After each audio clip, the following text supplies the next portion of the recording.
on this computer. Perfect. Present. Okay, Paula, it looks like we are good to go.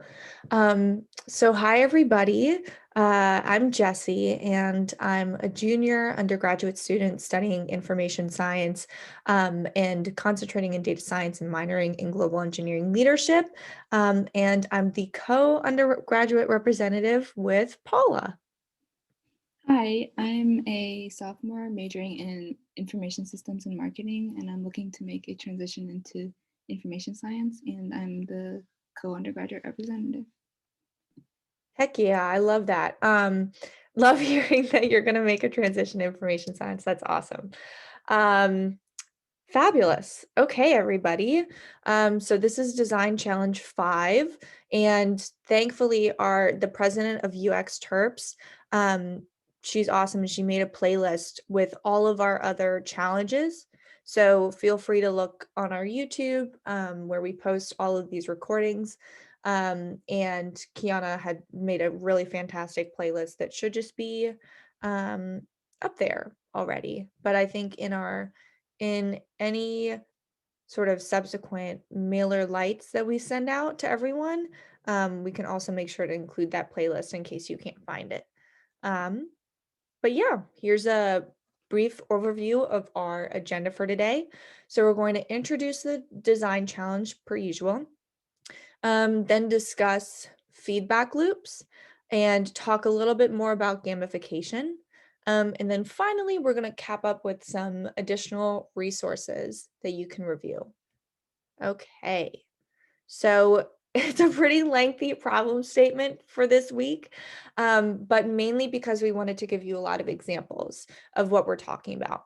So let's just go through it. So college students are increasingly gravitating towards eco-conscious products and companies, but due to financial constraints, right, we have to be mindful of all of the different things that we have to spend money on in college.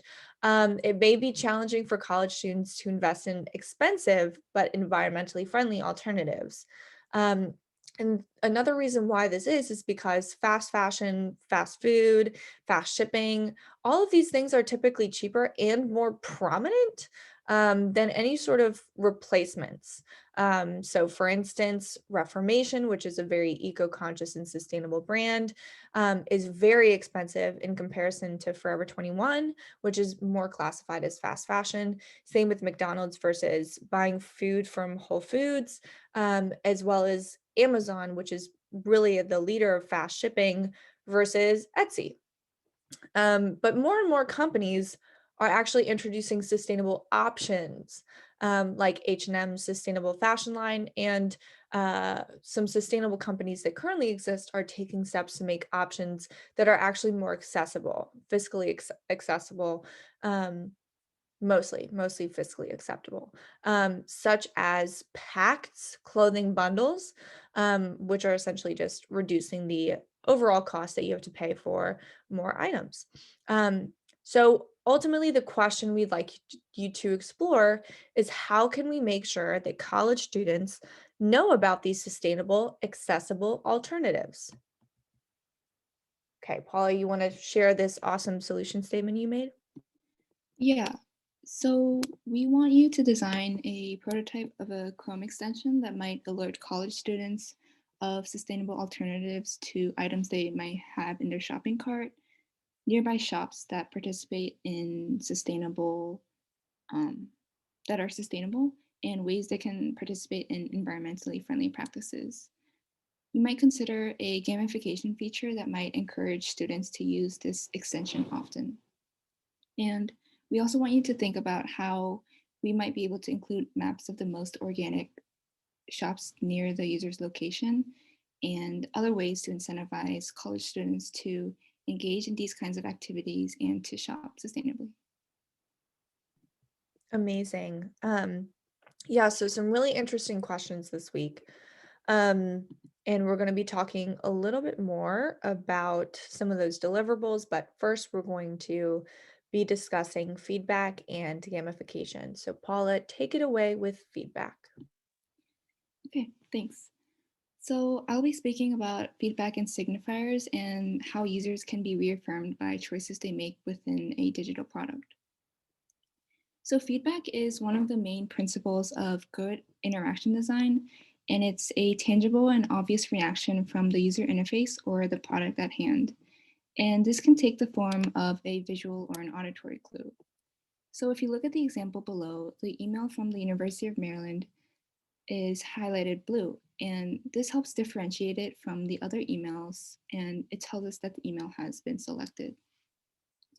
Feedback should also be prompt for the user to know that their actions were detected and specific enough for the user to have all the information needed to take action. So in this example, in the circled area, we are notified of our options that's presented in the form of helpful signifiers, and this tells us what clicking on each action allows us to do. And all of this is representing a common phrase learned in physics: for every action, there should be a reaction. And this holds true for creating digital experiences. So feedback tells us if we're moving closer to accomplishing a task or a goal. Good feedback answers the following categories of questions that our brains are designed to instinctively ask. So where am I? What's happening? And is it still happening? What will happen next? And what just happened? By answering these questions, we can decide if the time and effort already invested into the specific interaction is worthwhile and whether it will meet our needs and expectations. So here is an example of good versus bad feedback. This is an example of an action of saving a document. On the bad side, you can see that when the user clicks save, it doesn't really give them much indication of what's happening, and it doesn't give them much confidence that their work was really saved or not. On the positive side, when the user clicks save, you want to be able to know whether your action was recognized, and this gives a clear indication of that. And so delaying or not showing response to that action leaves a user questioning their choices. So as a UX designer, you should care about feedback because your job is to create an experience, is to basically create an experience out of nothing within a digital product, and to be wary of every single action the user takes, no matter how tiny or insignificant it may seem. And so the main goal is to never leave the user confused for even 1 second while they go through their interactions with the product. And so we all know that not everything happens instantaneously, especially within digital experiences. So it's important to communicate to the user about feedback to show what's currently happening within the product. So one way to do this is through a signifier, which is a mark or a sound that communicates appropriate behavior to a user. An example we're all familiar with is within web browsers, the cursor image. And this demonstrates what behavior might be expected of a click. So the pointing hand indicates that an interaction will occur.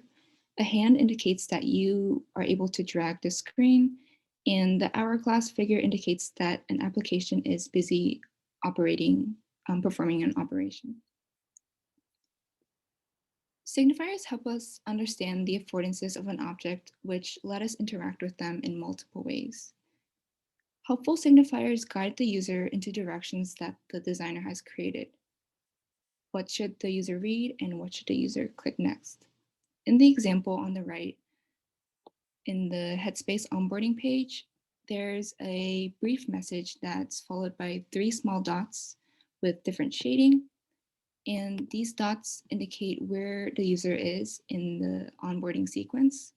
And this is important because it tells us that more information is available, and the continue button is also nearby, and it helps nudge the user to explore the app further and to access more content. Fabulous, Paula. That was awesome. And when we're discussing gamification, we'll also talk about feedback because gamification, a lot of the different sort of mechanisms that we use to leverage sort of these very clearly established success patterns and channels in games um, definitely require really good feedback and feedback loops. So that was very helpful, Paula. Thank you. So let's see. Okay, so let's first talk about gamification. Gamification is definitely very related to interaction design, which is a specific area within UX design that focuses on how users interact with a product or a system. Gamification can ultimately help us increase user engagement in a product by incentivizing users through access of intrinsic motivations. Now, let's talk about that a little bit because this can sort of get a bad rap because we're not necessarily trying to make an entire product more game-like. Instead, we're more interested in implementing enjoyable game-like features into an existing system or one that you're currently building, right? Because gamification can help us motivate users to achieve goals, right? We've all played some sort of game before, and typically within games, there are a variety of different features that make them more enjoyable and can allow us to tap into intrinsic motivations of users, of players. Um, right. Okay, so this is a good example. We can see how this looks very fun, right? We've got a variety of different images. We've got a clear line of sort of you can customize this based on what you're interested in at the moment. And then you also, it looks like we might have a few challenges in here to sort of interact with the system further, interact with whatever sort of icon you choose. And again, we talk about how gamification is more of a set of design tools as opposed to it doesn't necessarily come with a positive or negative connotation. And so if you're dealing with serious topics, it's still encouraged to try to identify some different mechanisms present in games that might be helpful for you. Because it's not that gamification will make applications less serious. Sometimes this is true, but gamification is ultimately about trying to bring the success of games in motivating users to complete tasks and, importantly, enjoy doing so to any system or product.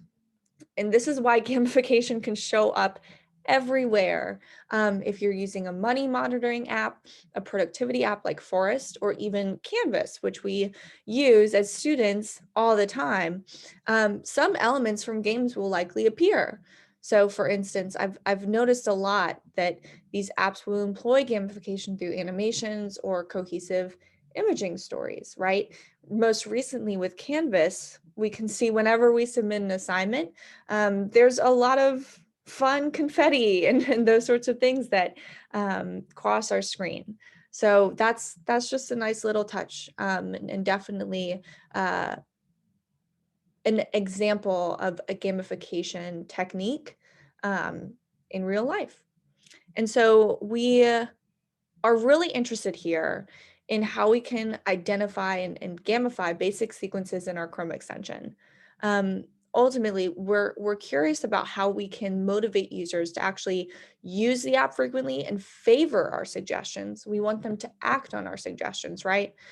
So let's consider a few different elements and mechanisms, such as stickers, leaderboards, coins and points, and challenges. For the first part, stickers. Stickers are great. They're a way for us to remind users that they've reached a certain level. They can be used as a way to tell users that they've obtained a number of points. They typically come through a notification too, right? We see you reached X level and then a little badge, right? So that's a little bit more satisfying. So let's say we had a sticker every single time we reached our weekly budget goals. And let's say we reached those budget goals 4 times, right? Over the course of, I don't know, 2 months. Um, then we would get another sticker, another badge to show that we're improving. So how might this make the user feel? It would probably make you feel pretty good about reaching those goals, because now you have something visible on your application that shows you've reached those goals. So pretty exciting. Now we also have leaderboards. So people can get pretty competitive, right? So we can give users the opportunity to express their competitive side through a leaderboard. Not everyone is going to want to be a leader, but it can be a great way to give users who do want to be leaders a chance to become more motivated by the prospect of winning. And so for our challenge this week, it's definitely going to be an interesting question to consider how we might encourage users to compete. Could people connect with their friends, their family, etc., and set weekly goals for themselves and see who's on the top of the leaderboard? These are just things to consider, but definitely a great source of gamification. Now, coins and points are definitely some of the very obvious elements from games, right? Definitely a lot of influence from games here. So having clear goals and rewards for a user's efforts is really important. And a lot of the time, it manifests through these coins or these points that users can get from performing certain actions. But we need to be really careful here, because it really requires a lot of clarity in order to show that, you know, how many points you need to get to another level, for instance. All of that's really important. So Honey, for instance, it's another Chrome extension, does a great job. It tells you how much you get in Honey Gold for doing a certain action and how much more Honey Gold you need in order to get to a certain level. If this didn't happen, right, if Honey would just give you gold randomly and wouldn't necessarily tell you how much more you needed to get to another level, it can be kind of discouraging, right? It seems like you're just gaining more and more points, but for what goal? Definitely something to consider when you're using coins and points.